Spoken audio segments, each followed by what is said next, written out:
ఈరోజు జిల్లాలో జరిగినటువంటి ఒక సంఘటన, దాని గురించి కూడా మాట్లాడాల్సినటువంటి పరిస్థితి.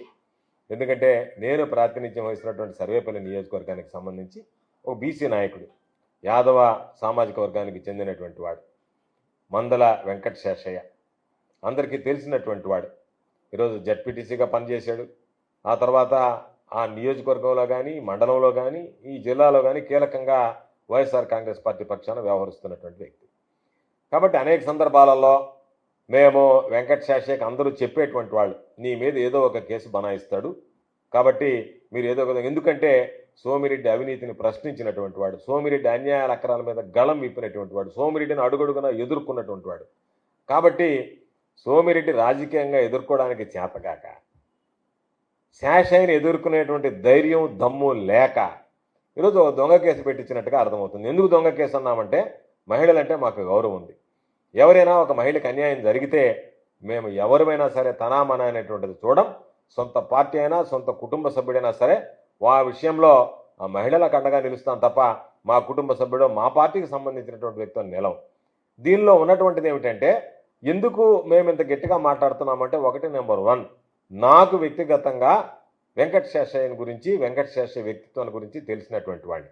కాబట్టి మా పార్టీకి సంబంధించినటువంటి వాడు, నాతో పాటు ఉన్నటువంటి వాడు, నా అనుచరుడు, కాబట్టి నేనేదో పైన వేసుకొని వస్తున్నాను అనేటువంటి మాట రావచ్చు. కానీ సాక్షాత్తు ఎవరైతే నిన్న ఒక మహిళ ఆరోపణలు చేసిందో, ఆ మహిళకి సంబంధించినటువంటి భర్త చనిపోతే ఆ భర్త ఉద్యోగం మహిళకి వచ్చిందో, ఆ మహిళ అత్తామామలు అంటే చనిపోయినటువంటి తన భర్త తల్లిదండ్రులు సాక్షాత్తు మీడియా ముందుకు వచ్చి కన్నీటి పర్యంతరం అయ్యారు. వాళ్ళు మా కోసరం వెంకట శేషయ్య ఆ అమ్మాయికి ఫోన్ చేసి గట్టిగా తల్లిదండ్రులకు సంబంధించి మీరు ఇవ్వాల్సినటువంటి వాటా ఏదైతే ఒప్పుకున్నారో వాటిని ఇవ్వండి అని చెప్పి అడిగితే దాని మీద తప్పుడు కేసు పెట్టారు, దొంగ కేసు పెట్టారని చెప్పి వాళ్ళు చెప్పడం జరిగింది.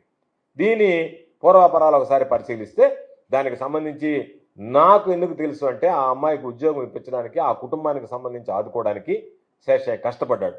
కాబట్టి ఈరోజు ఇన్సూరెన్స్ డబ్బు వస్తే ఆ వచ్చినటువంటి ఇన్సూరెన్స్ డబ్బులో ఈరోజు ఏదో శేషయ్య మధ్యస్థం, ఇంకొకరి మధ్యస్థం కాదు, చట్ట ప్రకారంగా కూడా వాళ్ళకి తల్లికి వాటా ఉంటుంది. ఆ ఇన్సూరెన్స్ డబ్బుల్లో కూడా భార్యకి ఎంత వాటా ఉంటుందో తల్లికి వాటా ఉంటుంది. ఇది సుప్రీంకోర్టు వరకు ఇచ్చినటువంటి అనేక తీర్పుల్లో ఉన్నటువంటి సారాంశం. కాబట్టి ఖచ్చితంగా వాళ్ళకి చెందాల్సిందే.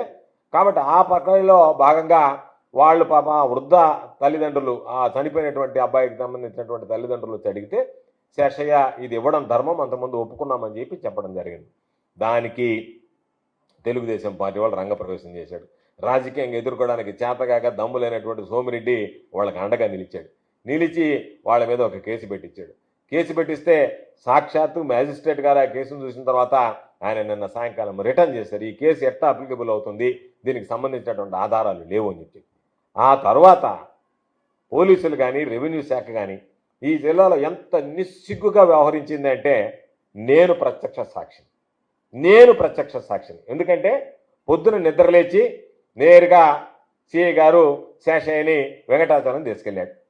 నాకు ఫోన్ చేశారు, శేషయ్యని వెంకటాచలం తీసుకెళ్తున్నారు అని అంటే నేను చెప్పా, నేరుగా సిఐకి చెప్పా, ఎందుకు సార్ తమరందరూ వస్తున్నారంటే, ఏమోనైనా మీరు ఎన్కౌంటర్ చేసినా చేసేటట్టుకుంది పరిస్థితి, పాలన ఆ విధంగా ఉంది కదా, కూటమి ప్రభుత్వం, కూటమి పాలన, అందుకనే నేను మీరేమన్నా ఎన్కౌంటర్ చేస్తారేమో నేను వచ్చానని చెప్పి మాట్లాడాను. వెళితే ఎవ్వరు లేరు, ఆ ఇంట్లో ఒక్క మనిషి కూడా లేడు.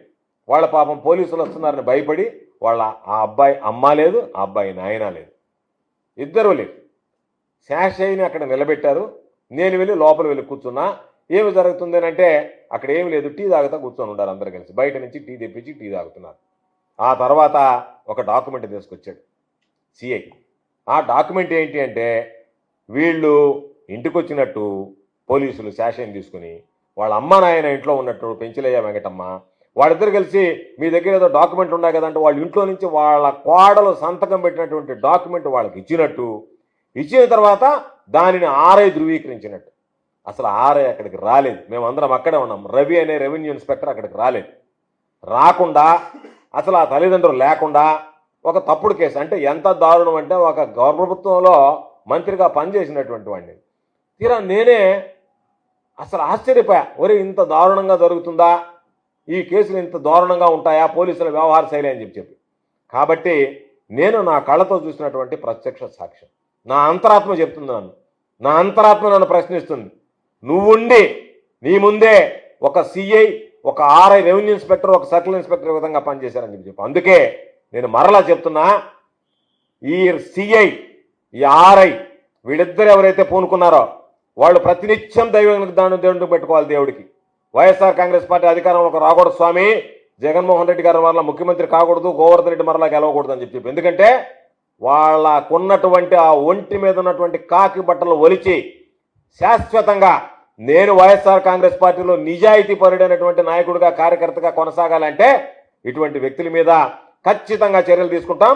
నేను మరలా ఈరోజు చెప్తున్నా, దీని మీద విచారణ జరిపించి శాశ్వతంగా ఆ సిఐ ఎవరైతే ఉన్నాడో సుబ్బారావు కాకి బట్టలు ఒడదీసి పచ్చ సొక్కా వేసుకుని చంద్రబాబు వెంట, లోకేష్ వెంట ఒక తెలుగుదేశం పార్టీ నాయకుల చుట్టూ తిరగాల్సిందే తప్ప ఎట్టి పరిస్థితుల్లో కూడా అతను ఉద్యోగుల విధుల నుంచి తొలగించేటువంటి విధంగా చర్యలు తీసుకుంటాం. అదేవిధంగా అక్కడ ఉన్నటువంటి రెవెన్యూ ఇన్స్పెక్టర్ అక్కడికి రాకుండానే దొంగతనంగా రవి అనేటువంటి రెవెన్యూ ఇన్స్పెక్టర్ సంతకం పెట్టాడు. వీళ్ళ పాపాలు పండాయి. ఖచ్చితంగా వీళ్ళు అనుకుంటున్నారు ఈరోజు అధికారం ఉంది కదా అని చెప్పి అధికారం ఈ రోజు చేసినటువంటి పాపాలు శాపాలలాగా వెంటాడతాయి. ఇది నా కళ్ళ ముందు జరిగినటువంటి నేరం, ఘోరం. దీనికి సంబంధించి జిల్లా ఎస్పీ గారు మౌనంగా ఉండొచ్చు, జిల్లాకు సంబంధించినటువంటి పోలీసు అధికారులు మౌనంగా ఉండొచ్చు, కానీ ఇంత దారుణం. అందుకే రేపు దీని మీద ప్రైవేట్ కంప్లైంట్ కూడా లాడ్జ్ చేయమన్నాం. అన్ని రకాలైనటువంటి చర్యలు తీసుకుంటాం.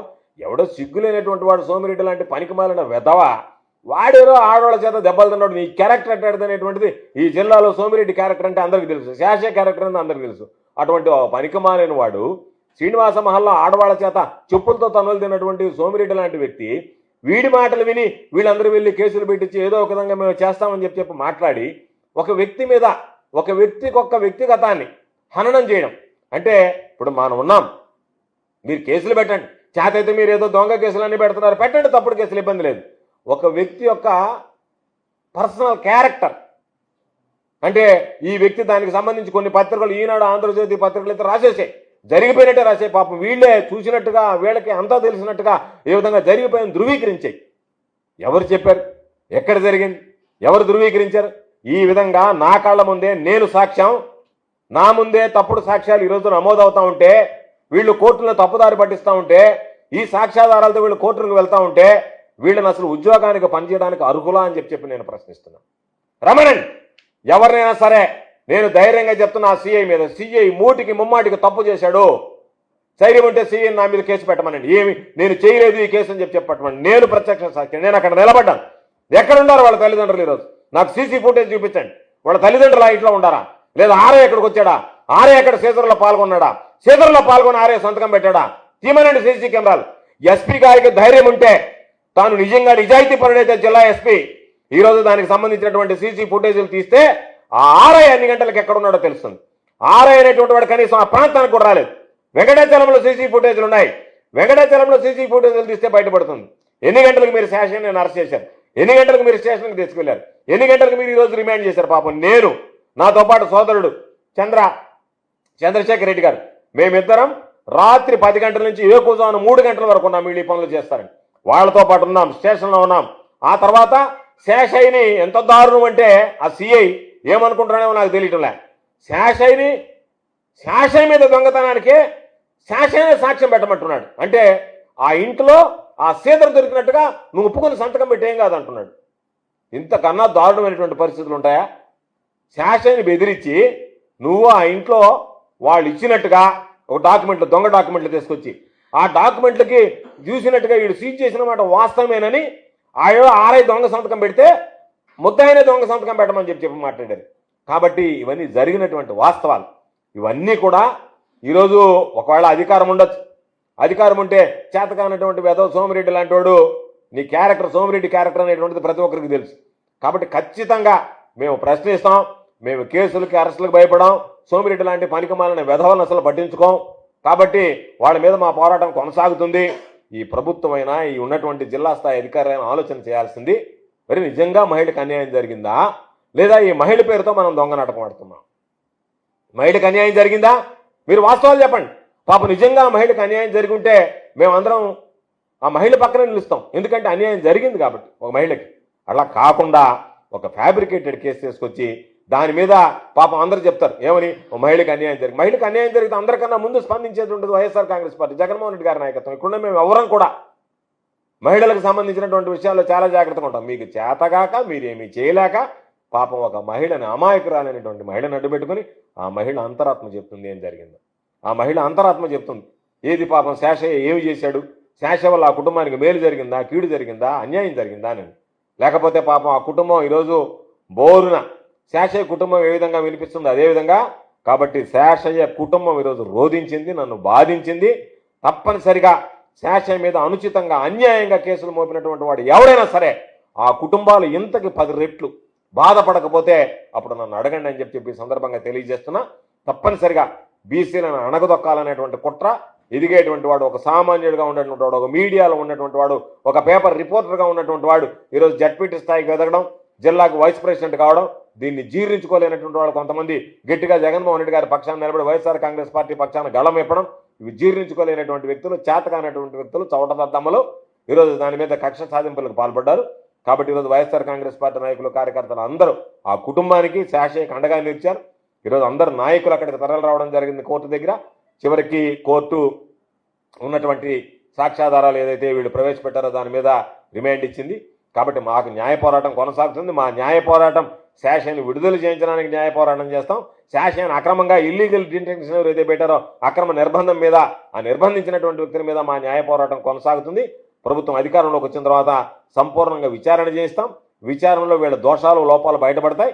ఖచ్చితంగా వాళ్ళ మీద వాళ్ళ మీద చర్యలు తీసుకోవడం జరుగుతుందని చెప్పి ఈ సందర్భంగా తెలియజేస్తూ, వీటికి భయపడి వెనక్కి వెళ్ళేటువంటి పిరికి వాళ్ళం కాదు అనేటువంటిది ఈ సందర్భంగా స్పష్టం చేస్తారు.